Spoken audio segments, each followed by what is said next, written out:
Olá, alunos do 7º ano, espero encontrá-los bem. Hoje nós vamos falar sobre o assunto de fração, ok? O assunto hoje vai ser para nos ajudar a resolver as atividades da semana 5 do PET 2. Então vamos lá? Então aqui, pessoal, a gente vai começar primeiro com o conceito de fração, ok? O que vem a ser a fração? Então, iniciando pelo termo, ok, fração, significa o seguinte, vem de fraccionar, ou seja, quer dizer dividir, quebrar ou simplesmente rasgar, e em partes iguais, ou seja, é a porção de um todo, ok? E aí, pessoal, na fração, a gente vai ter o seguinte, que para a gente representar a fração, a gente vai ter dois valores. Um a gente vai chamar de denominador e o outro de numerador. E ele serve para representar a parte de um todo. Como, por exemplo, aqui, ó, a gente quer saber qual fração representa a parte colorida da imagem abaixo. Então, a gente vai ter aqui o seguinte. Nessa imagem aqui, qual que é a fração que representa a parte colorida? Ou seja, qual que é a fração relacionada à parte do todo? Então, a gente vai verificar isso. Como? Nós temos o seguinte, a primeira coisa que a gente vai definir vai ser o denominador. E quem que é o denominador?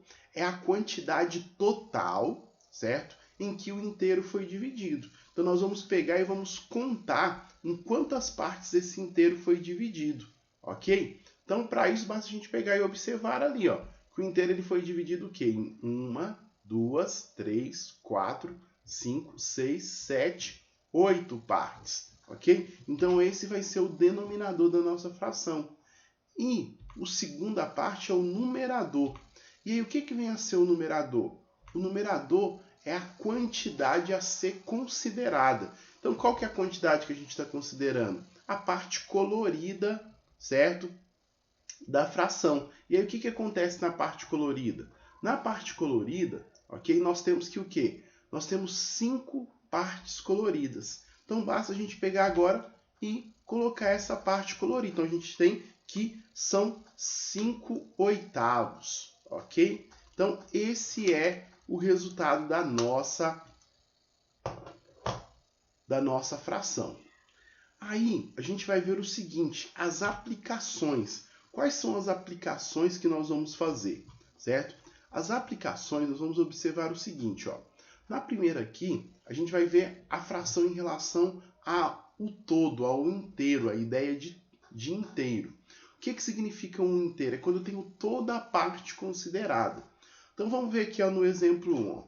Em uma prova de química, 2/5 dos alunos tiraram nota acima de 8. 1/3 tirou entre 5 e 8, ou seja, nota entre 5 e 8. E o restante tirou abaixo de 5. Que fração representa os alunos que tiraram nota da prova abaixo de 5? Então, para isso, pessoal, para a gente ver qual os alunos que tiraram nota abaixo de 5, a gente tem que ver o seguinte. No todo, quantos alunos que tiraram nota maior que 8 e entre 5 e 8? Então, nesse caso, eu vou ter que somar 2/5, ok? Mais o quê? Mais 1/3.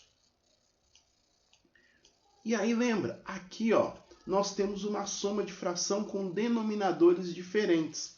Então, para a gente poder efetuar essa soma, nós vamos ter que encontrar frações com denominadores iguais, que sejam o quê? Equivalentes a essas frações dadas.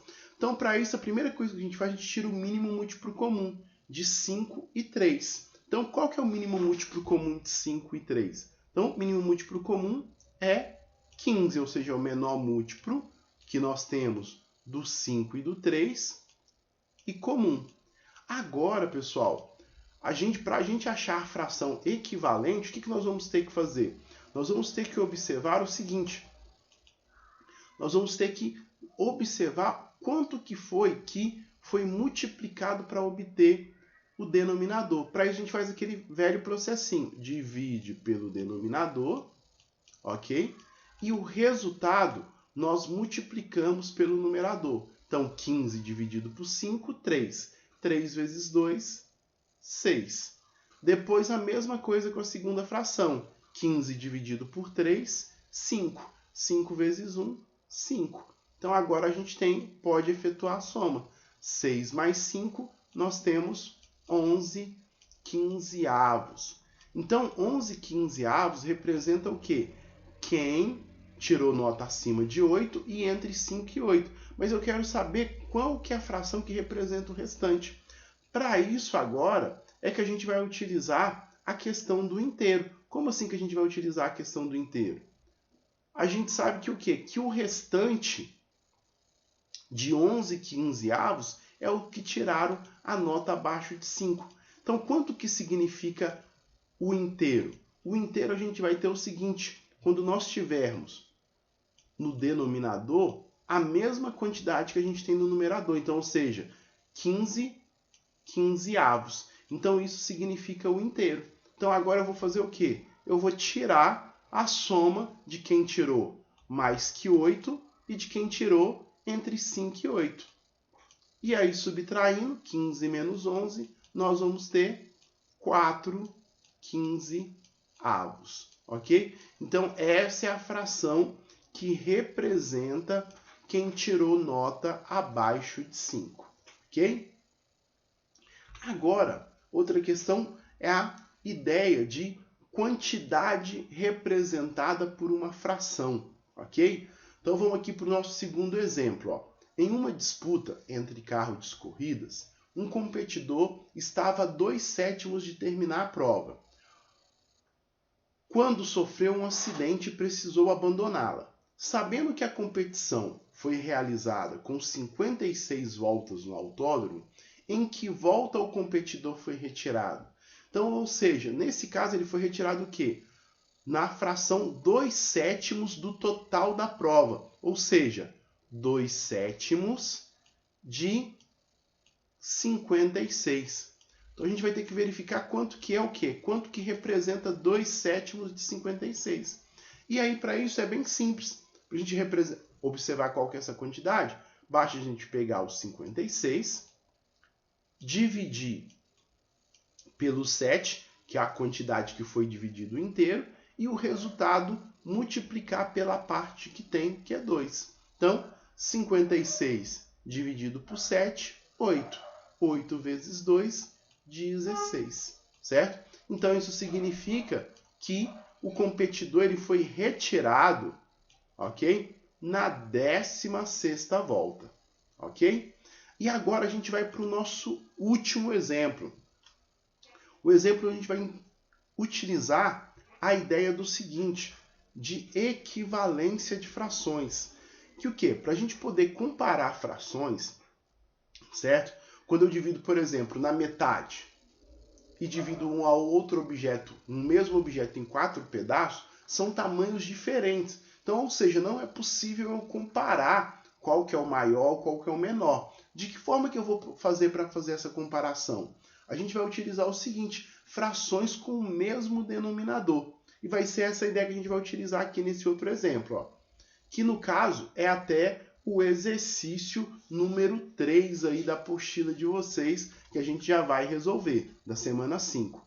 Então a gente tem lá, ó, André, Carlos e Fábio estudam em uma mesma escola e desejam saber quem mora mais perto da escola. André, então a gente vai colocar aqui as iniciais, mora o quê?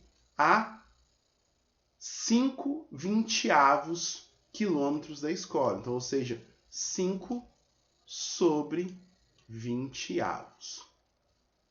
Já o Carlos mora a 6/4 de 1 quilômetro, certo? Então, o Carlos mora a 6/4 de quilômetro da escola. Já o Fábio mora a 4/6 de quilômetros da escola. Então, ou seja, o Fábio mora a 4/6 de quilômetros da escola, ok? Então ele fala o seguinte, ó, a ordenação dos estudantes de acordo com a ordem decrescente das distâncias de suas respectivas casas, a escola é. Então, ou seja, decrescente quer dizer que o quê? É do maior para o menor. Só que note o seguinte, como é que eu vou determinar que fração aqui que é maior e que é menor, sendo que os valores aqui ó, estão diferentes? Então nós podemos utilizar o seguinte, o conceito de fração equivalente. Para isso, a primeira coisa que a gente vai fazer vai ser o seguinte, vai ser encontrar o mínimo múltiplo comum desses valores, ou seja, qual que é o menor múltiplo comum de 24 e 6. E aí, lembra? Para isso, ok? Nós utilizamos aquela relação que a gente pode fazer o seguinte, fatorar por números primos. Então, a gente pega o 20, o 4 e o 6 e fatora por números primos. Então, a gente vai pegar aqui, ó, dividido por 2. Então, nós vamos ter o quê? 10, 2 e 3. Ainda tem um número que divide por 2? Tem, então a gente continua por 2. Então, 10 dividido por 2, 5. 2 dividido por 2, 1. E 3 não dá, então a gente repete. Agora, o próximo número primo é o 3, ok? Então, o 3. E a gente tem aqui, ó, o 5 não dá, então nós repetimos ele. Aqui já simplificou, fica só 1. E 3 dividido por 3, 1. E agora falta só o 5. Então, 5 dividido por 5, 1. Então, chegamos aqui, ó, 1, 1 e 1, terminou a fatoração. Agora, basta a gente multiplicar os fatores. 2 vezes 2, 4. 4 vezes 3, 12. 12 vezes 5, 60. Então, isso significa que o quê? Que o nosso mínimo múltiplo comum vai ser 60. Ok? E aí, basta a gente pegar e fazer o seguinte, todos os denominadores vão ser 60. Agora, basta a gente, para achar o numerador, fazer aquele velho processo. Divide pelo de baixo e o resultado multiplica pelo de cima. 60 dividido por 20, 3. 3 vezes 5, 15. Ok? Depois, 60 dividido por 4, 15. 15 vezes 6, 90. Ok? Depois aqui, 60 dividido por 6, 10. Então, 10 vezes 4, 40. Como os denominadores são iguais, para ver quem que é o maior, eu só vou olhar o quê? O numerador. Então, primeiro é o Carlos, que é o maior, certo? Depois o Fábio e por último o André. Então, a nossa sequência vai ser Carlos, Fábio e André. Então, ou seja, a resposta correta é a letra D. E aí, pessoal, nós terminamos por aqui a nossa aula sobre frações.